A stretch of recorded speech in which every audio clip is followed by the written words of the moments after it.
Hello friends, what if I told you there is one government authority that protects every real estate investment in Dubai?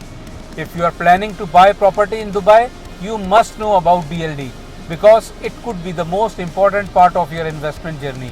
DLD stands for Dubai Land Department, the official government authority responsible for regulating, registering and protecting Dubai real estate market. Think of DLD as the backbone of Dubai property sector.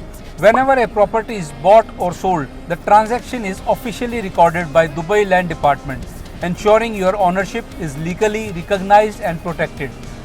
But DLD does much more than just register properties.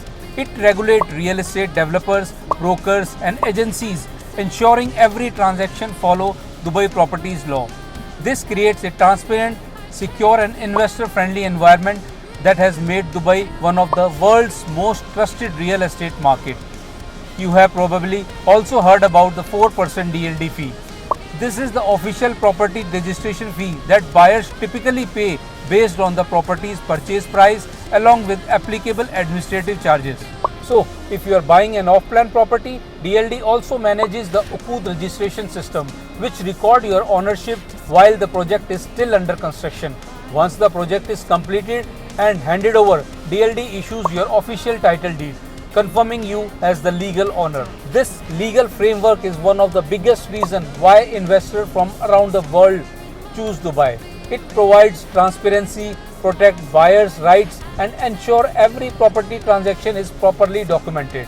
So, before investing in any Dubai property, always make sure the project is registered with DLD and work with trusted professionals who understand the market. The right information leads to the right investment. Follow for more Dubai real estate tips, investment insights and exclusive property opportunities. Your next smart investment could be just one decision away. Thank you. Have a great day. Bye-bye.